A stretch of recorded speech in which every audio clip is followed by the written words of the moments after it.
world is changing fast. New technologies are impacting how we think about products, services, and the way we live our lives. Nowhere is this trend more present than in financial services, where new business models and customer expectations are changing our conceptions about banking, finance, and the very nature of money. Welcome to Rebank, a visionary podcast about banking, fintech, and the future. The future of banking is here. Hello and welcome to Rebank. I'm your host, Will Beeson. Today we're thrilled to be joined by Matt Clifford. Matt is the co-founder and CEO of Entrepreneur First, the world's leading technology company builder. EF invests in top technical individuals to help them build world-class deep tech startups in London and Singapore. Since 2011, they've created over 100 startups, including Magic Pony, an AI company acquired by Twitter in 2016, and Clio, a chat app for banking. Matt is also the co-founder of Code First Girls, a free part-time course for high-potential female university students who want to be part of the digital revolution. In 2016, Matt received an MBE from the Queen of England for recognition of his work.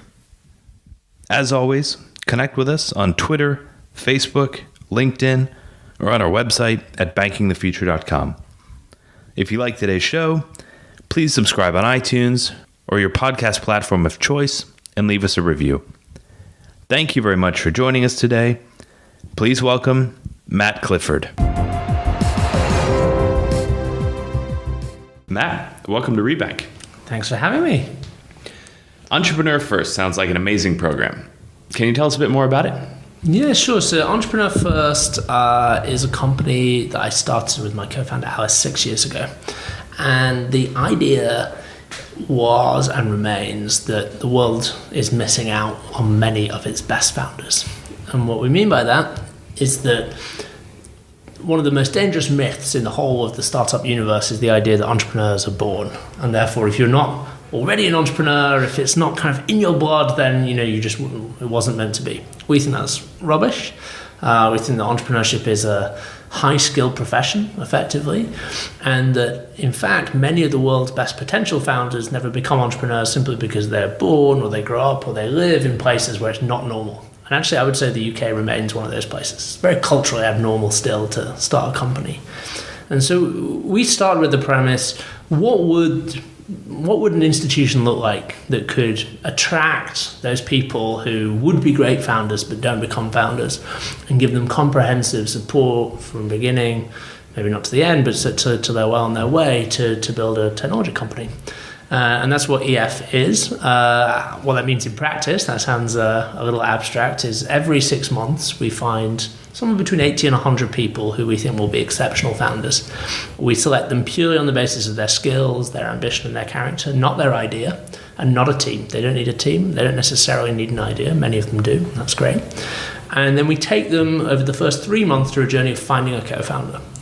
So we're not anti-co-founder, we start pre-team, but that doesn't mean that we don't think people need co-founders. It's just that we think that in societies like the UK and in Singapore, where we also operate, because starting a company is culturally abnormal, it's really hard to find people who are as skilled and ambitious as you are to start a company with, because many of your obvious candidates will be working in jobs or doing things that are hard for them to stop.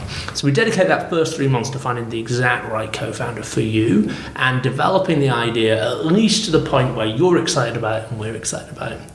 At that point, we make a further investment in the company, and we spend a further 3 months really trying to get it in the idea, the company, and you into a place where it's ready to raise seed investment. And then we help people raise seed investment. So typically trying to raise around £1 million is the sort of normal amount coming out of the program. So we've been doing this, as I said, we started the company 6 years ago. It took us about a year to find the first cohort of entrepreneurs, and then 6 months to the first program. So our first company's graduated in the spring of 2013. And since then, we've built about 150 companies through this model with the people that come into the program here, and then as of last year in Singapore. Unfortunately, although when we pitched this idea way back when, 6 years ago, it sounded pretty crazy. We were all but laughed out of the room in a lot of pictures that we did. pleased to say it seems to be working. So the companies that we've built are worth about $1 billion, at least on paper. And not all of it's on paper. We've had about $250 million of exits so far.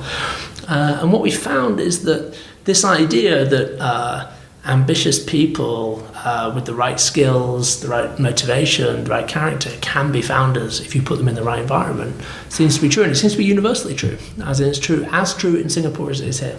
So that's it in a nutshell, and we're very excited about the next phase of our growth. Wow, well, that's amazing, because you're clearly solving that problem of kind of the chasm, right, between whatever you happen to be doing before you start your company and 6 months, 12 months in, once you've actually got a company together, a team together, raise a little bit of money. Yeah.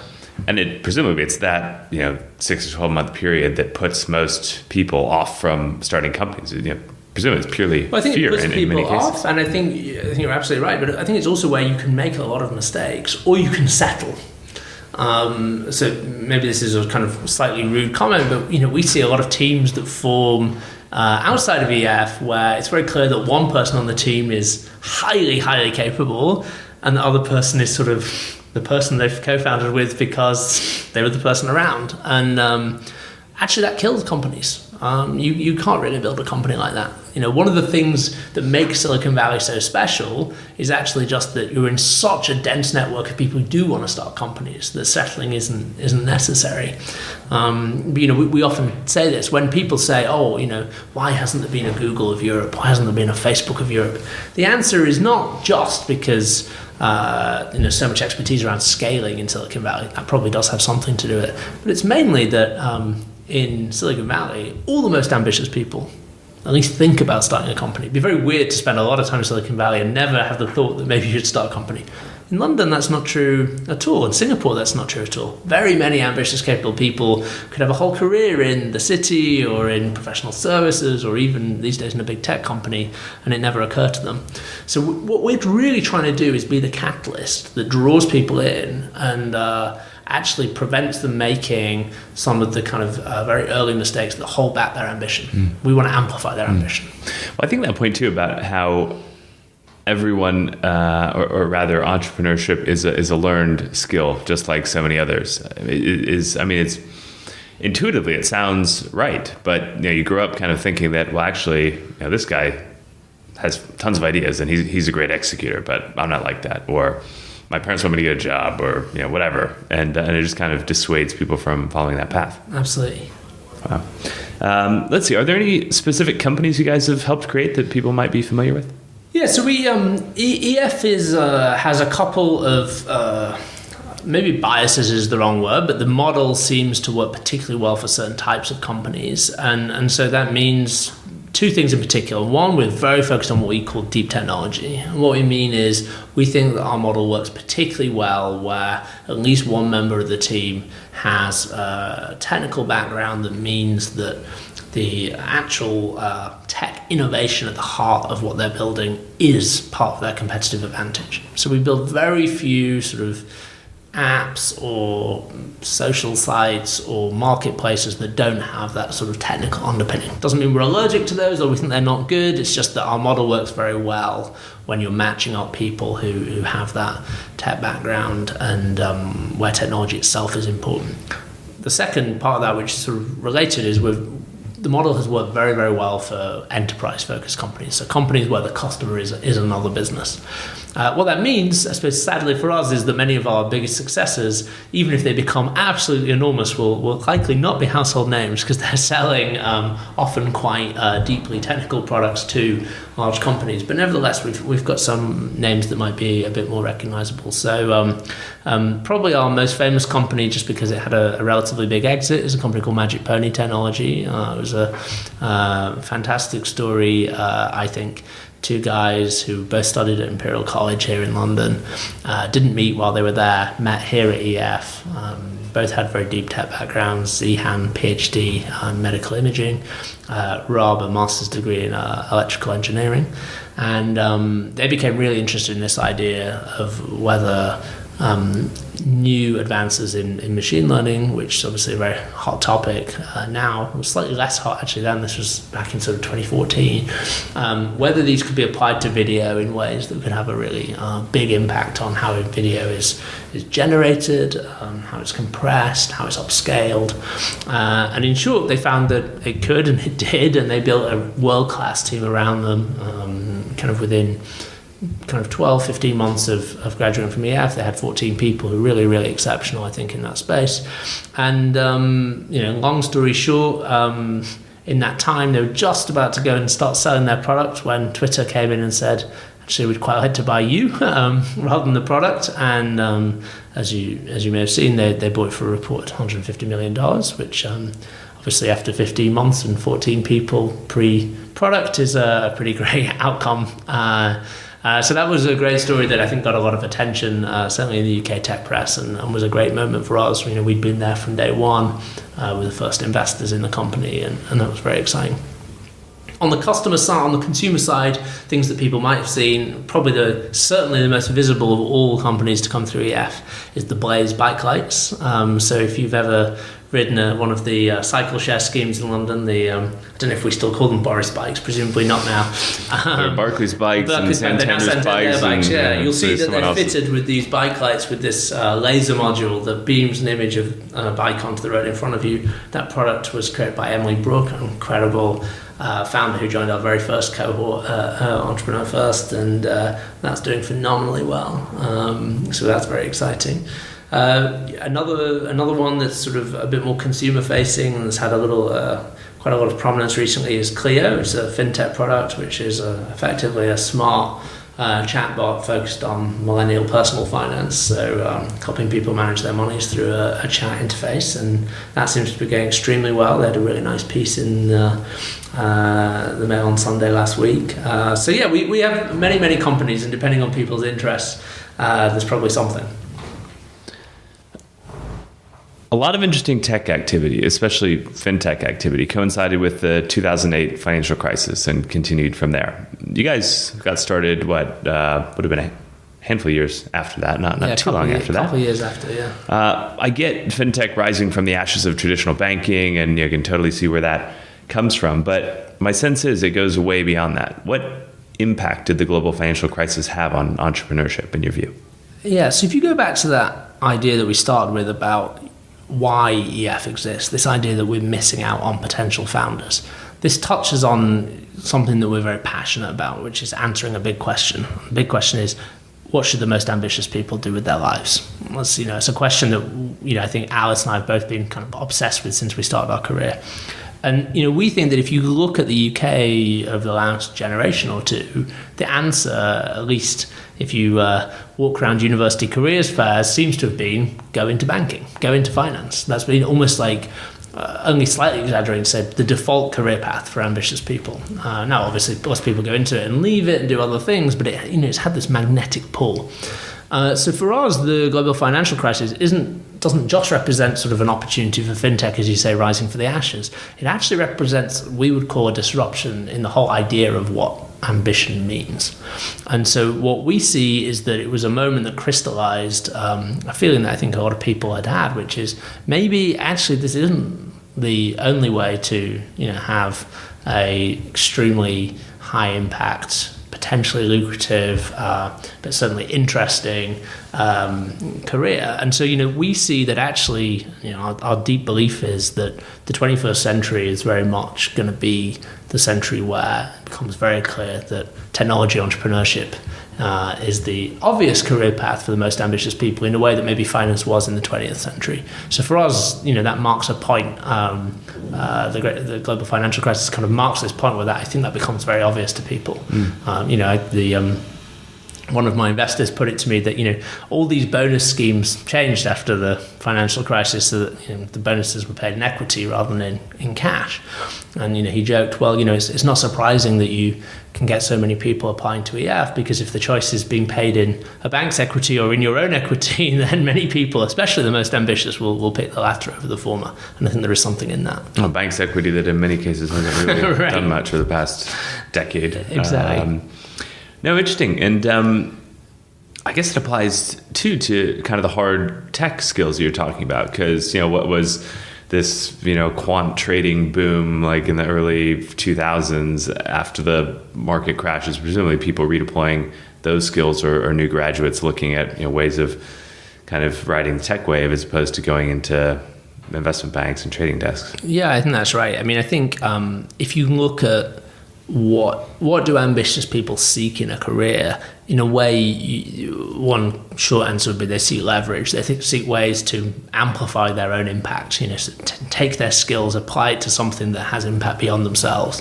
And actually, it's very easy to see how trading, particularly sort of quant trading, became a very attractive option for people with that sort of very deep technical skill set, because you write code at one machine and the effects ripple out over the whole world. I think what's fascinating post-financial crisis is that same skill set increasingly becomes obvious, even more impact writing code, building products that then ripple out over the whole world. If you think about the other thing that happened more or less at the same time as the financial crisis is the rise of, for example, Facebook, particularly prominently brought into, I suppose, young ambitious people's minds by the film The Social Network. Suddenly you see in Mark Zuckerberg this person who's used their tech skills to have just extraordinary leverage. Build a product from your bedroom that ultimately reaches 2 billion people. That's an unprecedented opportunity in human history. And so, we see this idea of people seeking impact, people seeking leverage on their skills, that trend of it going away from finance and towards technology entrepreneurship.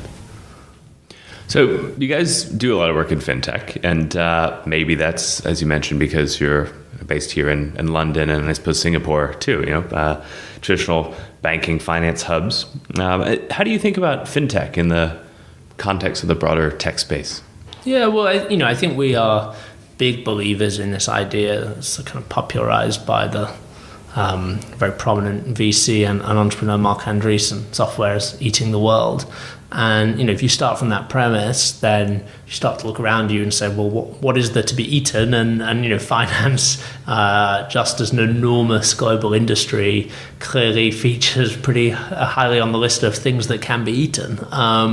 Not to sound too mercenary about it. And so I suppose the way we think about it is twofold. One, there are just huge opportunities to use the power of new digital technologies, whether that is simply the fact that everybody's now carrying in their pockets a computer that has enormous power, always on connectivity, et cetera, et cetera. You know the cliches there.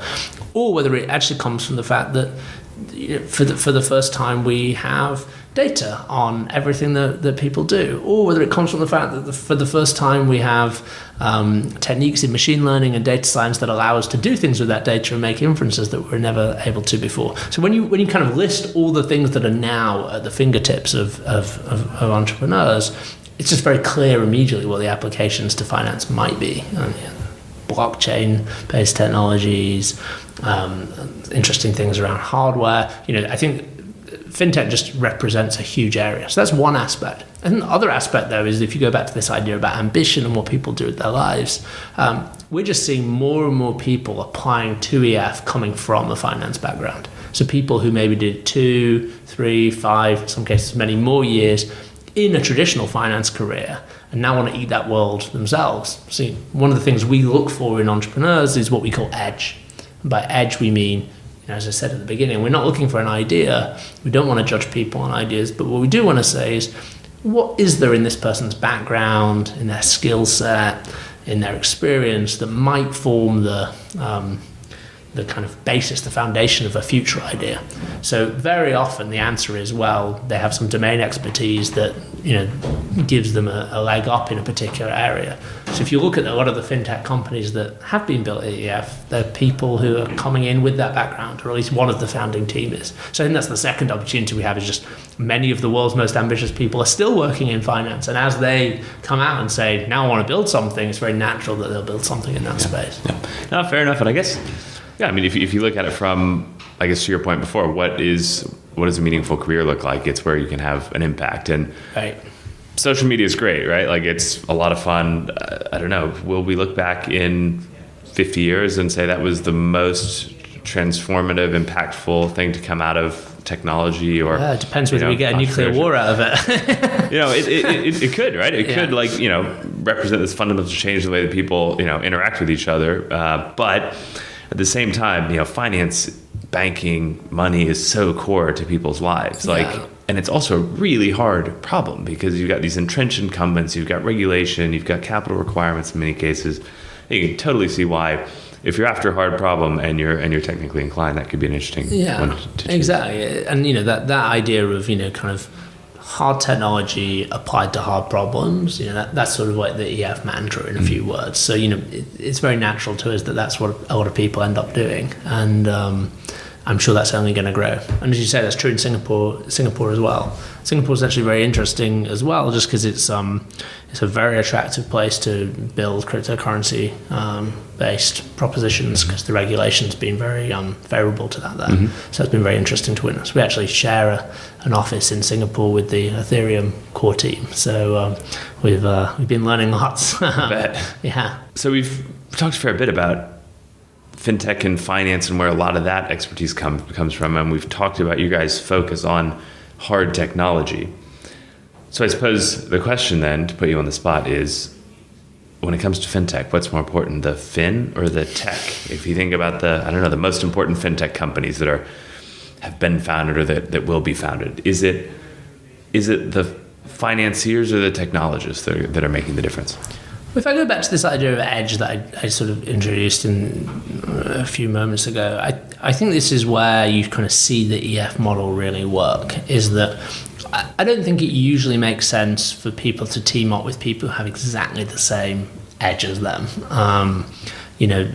What we encourage at EF is to, slightly chaotic in that first week. You get 80 people in a room, they're all ambitious, they're all very capable, they all want to build something exciting. And so what we encourage is for people to use the edge that they have as the way that they introduce each other. And at first it sounds quite contrived, because hi, I'm Matt, my edge is building technology companies. But actually, once you get used to it, what you realize is you spark a lot of conversations that wouldn't normally happen because people aren't so open. But what we find is the really interesting ones are not when two people say, "Oh, that's funny, that's exactly my edge." It's when they say, "Oh, well, it's interesting. You have a background in X, and I have a very deep knowledge of technology Y, and how do those intersect?" So to bring that to life a bit, use a real example from our 7th cohort, which graduated in March earlier this year. There's a fintech company that I'm very excited about called Multiply.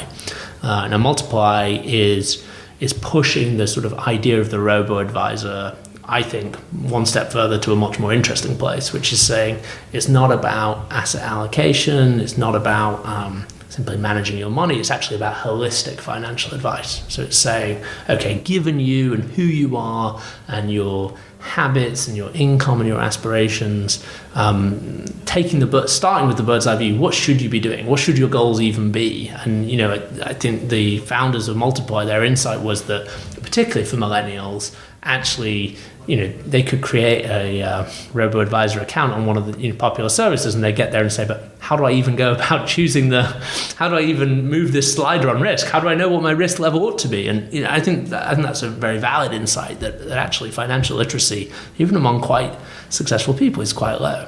Anyway, why is this relevant? Well, the founding team there is two people with very different edges. One, Mike, has, in a way, is a classic EF background. He has a technology PhD. He also happens, a little bit more unusually, to be an excellent designer and product person.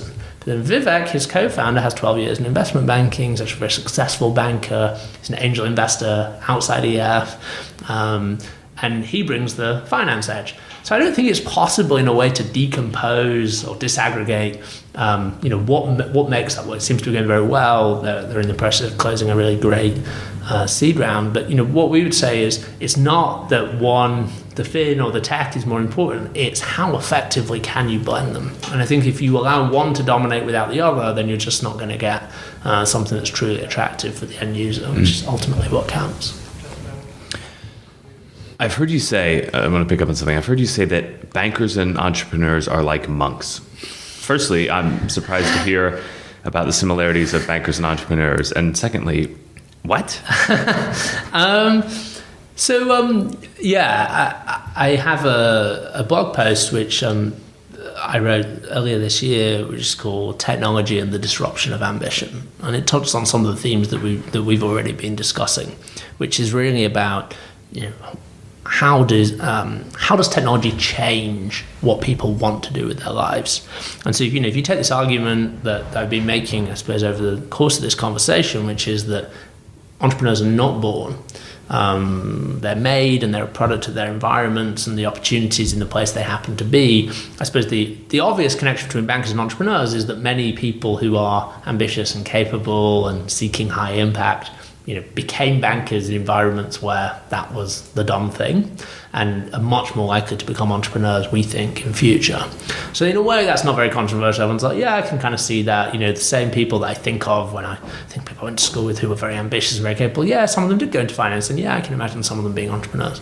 The more controversial bit is the monks. Why do I say this? Well, one of the things I always feel is slightly confessional is, my background, at least originally, was not in technology. My first degree is in history, and actually mainly medieval history. And so talking about monks is one of the few ways that I can make my degree relevant. That's your edge. That's my edge, yeah, exactly, is monasticism.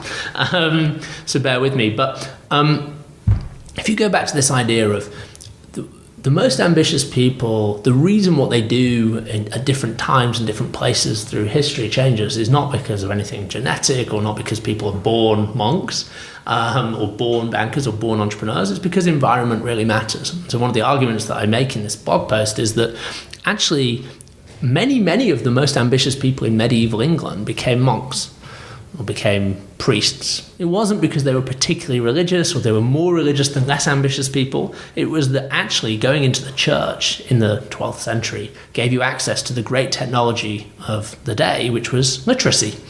Maybe that doesn't sound like such a great technology in 2017, but if you imagine a world before people could issue written instructions and read them and act on them, and a world after, this idea of leverage that we've already been talking about comes into play. If I can sit, albeit in a monastery, and write something down and it goes out and it has impact beyond myself, that is leverage. It's not anything like as effective as making a trade or writing code, but it is leverage. So I think one of the most inspiring things you can do in London today is go down the river and go to Hampton Court Palace, which many people have done. You have this extraordinary castle. Amazing. Yeah. Amazing. That was built by Cardinal Wolsey in the 16th century. Cardinal Wolsey became the most powerful man in England, and he built this huge house. It was the biggest house in England at the time. In fact, it was a bit too big. He ended up having to give it to the king. On the toes of Henry VIII there. But he was the son of a butcher from Ipswich. He wasn't the son of a great lord. How did he get there? Well, he embraced what ambitious people do, which they look around them and say, what's the way to move up? And the way to move up for him was to learn to read and write. How did he do that? Well, he had to learn to be a priest, and so, etc., etc. So my argument is that ambition is actually a constant through history. Ambitious people always seek opportunities to have leverage.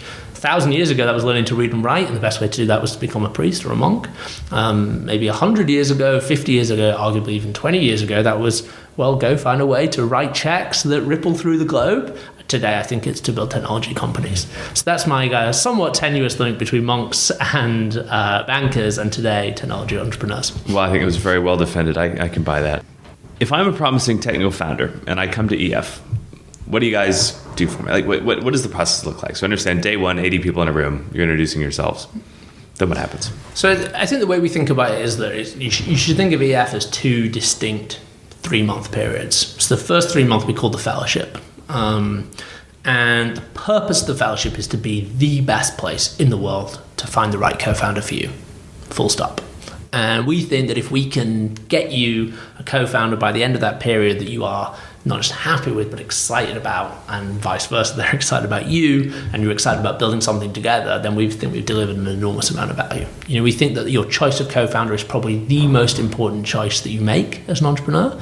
And so if we can be the place that gets that right for more people than anywhere else, then we think that's a huge amount of value. Now, we think that's true, but obviously we're not going to say, we'll stop there, that's valuable, so we've done our job. Throughout that period, we're also providing a huge amount of support on how to pick the right idea for you.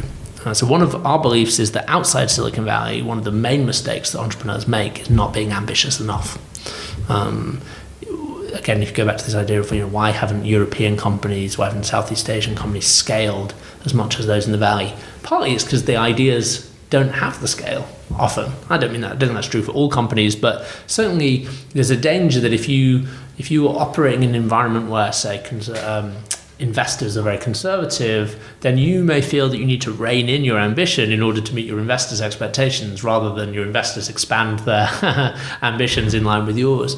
And so the other thing that we do during that fellowship period, which we think is very important, is we've seen 150 companies be built successfully and many more built unsuccessfully.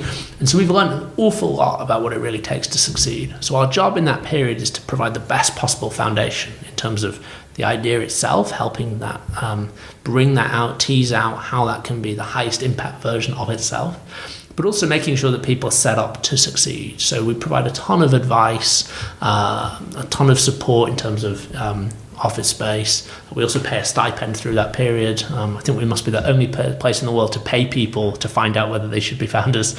And so after 3 months, people are in a position where they either have something that they're really excited about, we're really excited about, or they don't. And we're totally cool with the situation where it doesn't work out. We certainly don't advocate that everyone should be a founder or that EF is some sort of magic bullet that will get it right every time. But roughly sort of 60 to 70% of people who start with us on day one will have a company by the end of month 3 that both they and we are excited about. If that's the case, then we invest in the company at that point, invest about £80,000, which is designed to give you enough time and space to run the company until you can raise a normal seed round. In that second half of the program, which we think of as the growth phase, our job is to get you in the best possible shape to raise the best seed round you can. In practice, what that means is a few things. One is mentorship. So we're really, really big on mentorship. We think, unfortunately, the word mentor has been sort of overused to the point of meaninglessness a lot in the startup community. Everyone is a mentor. I see people on their LinkedIn claim they're mentors at Entrepreneur First who I've never heard of, which seems absurd to me.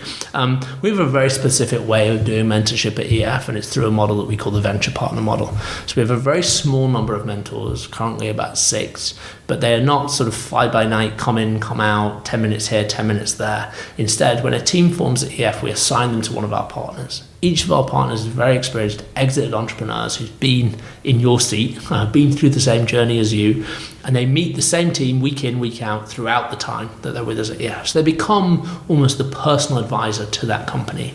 And their role, they're kind of with their EF hat on, is to give the company the best possible chance of succeeding. So we pay them, they're not volunteers, they're partners, they invest in our funds, they also have upside in our funds. So they're also financially aligned with the entrepreneur. They only succeed if the entrepreneur succeeds.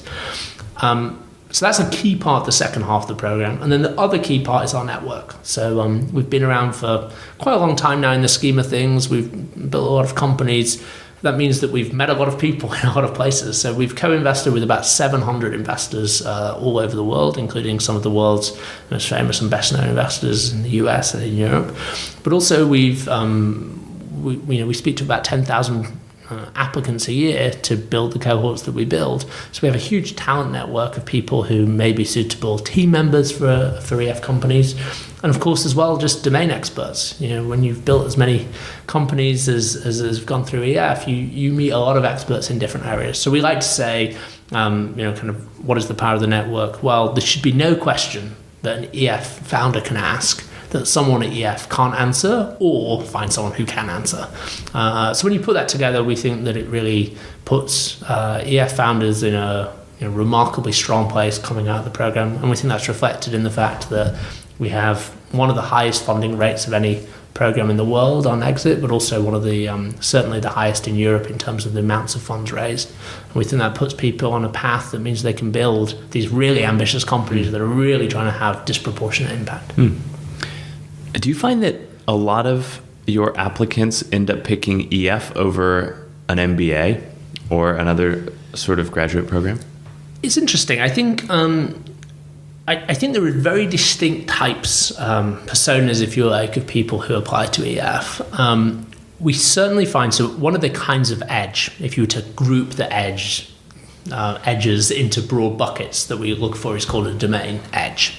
And what that means is we're looking for people who know a domain really well and they want to work in and around that domain.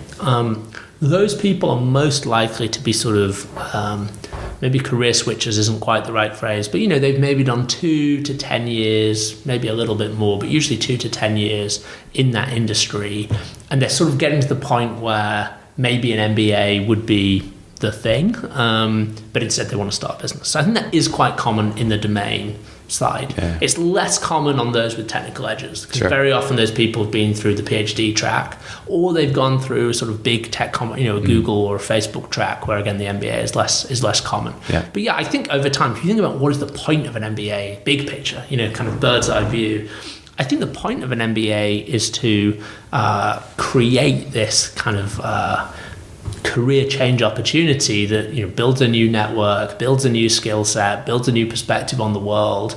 And I think Entrepreneur First does all those things for people who are entrepreneurially inclined. It obviously wouldn't be a good option for someone who wanted to then go back to a bank or a consultancy or whatever. But absolutely, I think it has that same role in people's lives. Yeah. And I think that's one of the most exciting things for us is the impact that our alumni say that the program's had on them. Yeah, I believe it. I mean, I think traditionally, there are all sorts of kind of critiques about the Western educational system, whether it's UK, US, other parts of the world. But one of those critiques is that it's kind of very generalist. It's kind of teaching to the average student, as opposed to really kind of specializing or going deep or cultivating individuals' own interests and skill sets. And I think it seems to me like the MBA, whereas traditionally it was kind of the go-to, perhaps because the default careers were in banking or in consulting or in something else, is now, I don't know, almost viewed as like a generalist path. And okay, it's you learn some management skills, but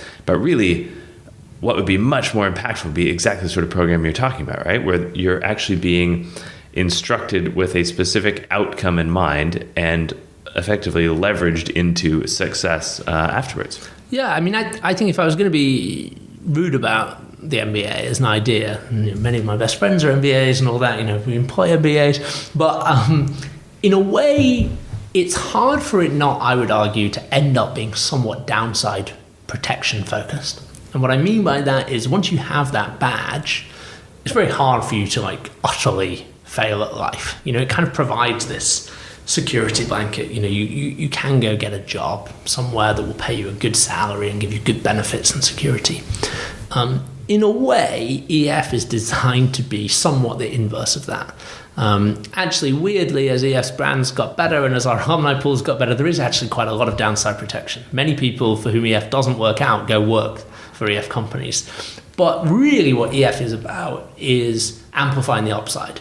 What we're really trying to say is, if this can work for you, if it turns out that you are the right person and now is the right time, the upside is truly unlimited and we can get you there further, faster.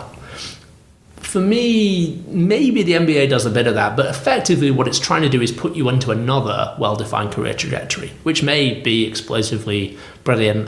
But for me, it's really about sort of a lot of downside mitigation, whereas we're all lever up to the hill and take the upside. And we love it when people come in and they get that. They know exactly what they've signed up for, and they want to amplify their own ambitions. They want to do the hardest thing they can imagine, not the easiest. I actually want to pick up on one of the points that you made before around encouraging your founders to think bigger, and perhaps the maybe self-imposed limitations are a function of the maybe less developed kind of VC or investment environment in places like the UK and Europe. So, okay, that's great. You encourage people, instead of raising 10 million, build a business that's going to require 100 million or 500 million in capital. How does that then translate in practice?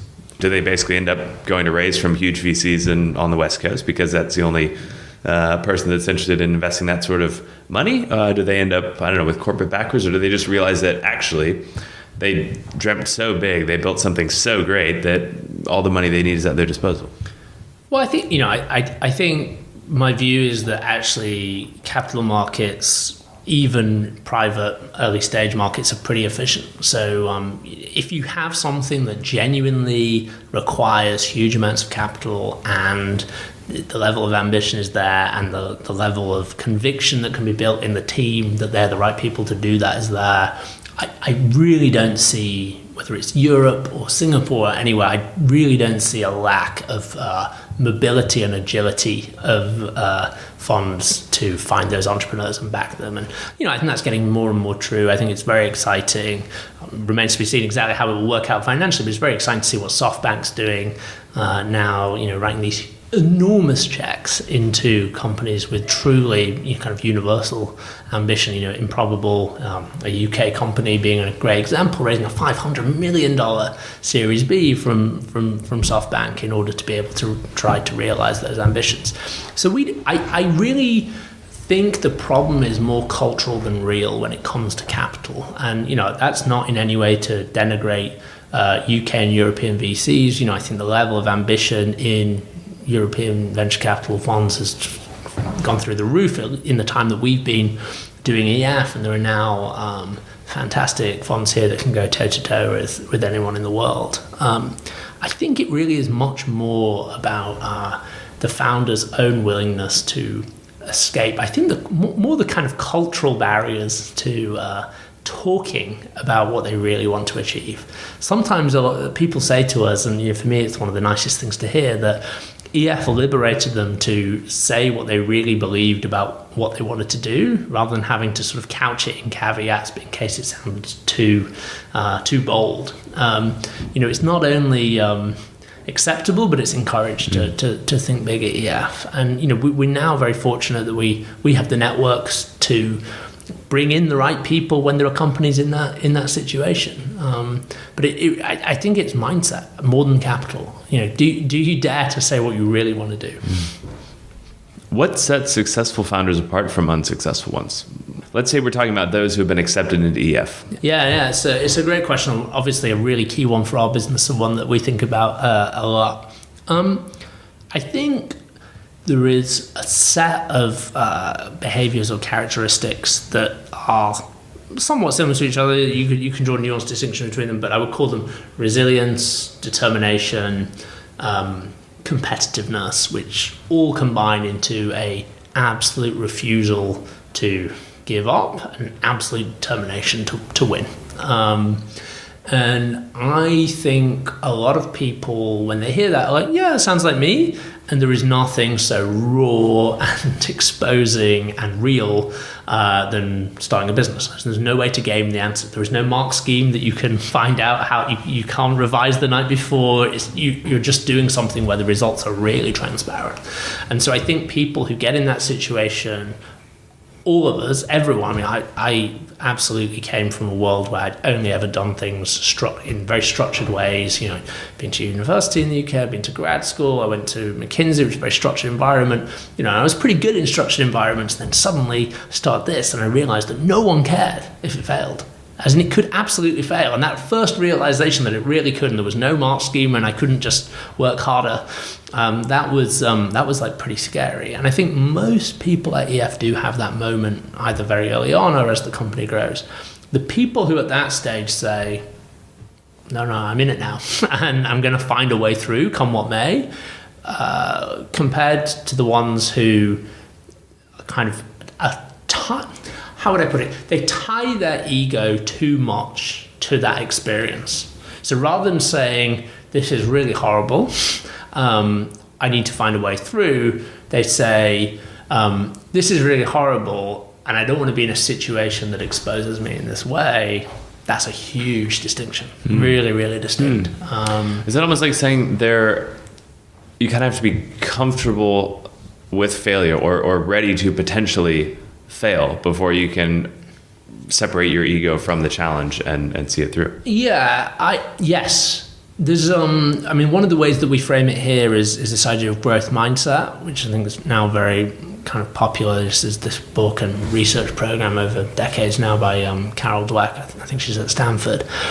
And what she shows is that if you process failure as effectively being a reflection of who you are, of some like inherent intrinsic characteristic of you, it's very, very hard for you to experience it and not want to in some way distance yourself from whatever experience you failed at, because it's almost like, hi, I'm Matt and I'm bad at entrepreneurship. That's how you experience it. If on the other hand you're like, this is a learned skill, and you used that phrase earlier, and I think you're absolutely right, and this has gone really badly, but that doesn't reflect on me and who I am, it reflects on how I do this. That's just such a different mindset, and it allows you to get back up and keep going and try again and learn better. It's very hard to learn if you actually have to associate learning with your own ego being crushed. It's much easier to learn if you associate with, well, I need to get better at this. When you've seen good founders fail, what were the most common reasons? So I've been thinking about this a lot recently, and I think the most important thing to say is that any good founder with appropriate levels of ambition, and by appropriate I probably mean an EF context that's extremely high, runs the risk of failure for reasons that are totally unavoidable, and really there are very few lessons to learn. And I think this is one of the hardest realities of on the entrepreneur side and on the investor side, is that sometimes there are no lessons to learn.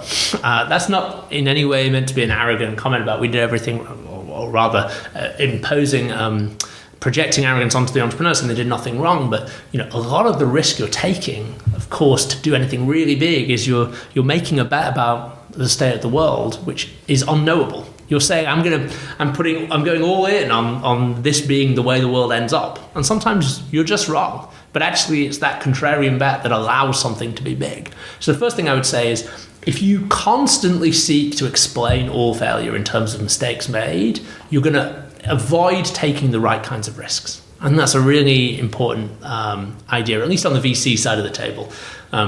We often talk when things fail at EF, we say, was this a selection mistake? As in, did we choose someone who actually wasn't going to be capable of doing this?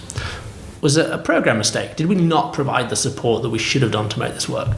Or was it just appropriate risk? Was it just you're trying to do something really, really hard that is a bet on the world being one way and it turned out not to be? Now, it's very tempting. The danger there is you're always like, yeah, it's the third category. So you've got to be very disciplined, and you've got to really hold yourself to first principles accounts of why you believe that. But that's the first thing I would say, is we shouldn't be too quick to try and learn lessons from all failure. It's a power law distributed outcome, and there's going to be a lot of failure. That said, among ones where it's where you can learn from mistakes, I think by far the most common one is falling in love with a vision that is not validated by the market, by customers, and on learning that, doubling down on the vision. Now, this is a sort of perennial debate in startup land. If I'd ask customers what they wanted, they'd have said a faster horse. Is I don't know if it's probably apocryphal Ford quote, and there's something in that. You can't crowdsource an idea, but equally, if you constantly give people stuff that they don't want, but tell yourself that's just because you're this amazing visionary, then that way much nastiness lies. So I think for what I would say is a refusal to really engage with the reality of customer demand is a huge problem, and probably, and this is maybe less popular or less commonly said, a refusal to really deeply engage with the history of the space that you're in. So most of us live in a bubble.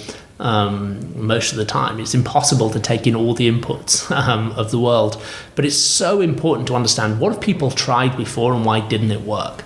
The two most important questions in every venture investors repertoire are why you and why now. And if you can't say why this time it's different, if you can't really convince me, or more importantly your next investor, why all the other people that have tried this before didn't, well, then you've probably missed something. Before we go, I want to ask you a few rapid fire questions. Sure. What are you most excited about in technology, and why? I am really excited by, we're very, very long on machine learning in general here. Over half our investments have some sort of machine learning component. I think we are particularly interested and particularly excited about what machine learning will open up in areas outside the immediate vicinity of computer science. So we have a company in the current batch that's doing things around applying relatively kind of new machine learning techniques to biology, and I think what can come out of that is just extraordinary in terms of our understanding the fundamental processes of life and solving problems that are mind-bogglingly big. So that's one example, machine learning applied to biology. But I think machine learning applied to X, where X is something outside the immediate, the obvious things in computer science. I think that's just a ton of opportunity there. If you were starting a company today, what would it do? We can't say machine learning.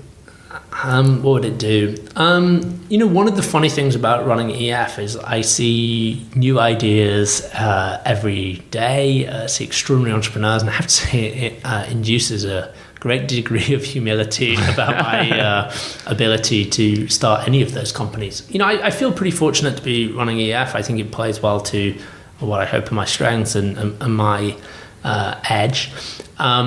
But what would I do? I am very interested in the sort of. I think probably I would go to another. I don't know if it's an edge, but interest of mine, and look at ways that technology is disrupting things in politics and government. I think there's a lot of opportunities there, particularly around the law.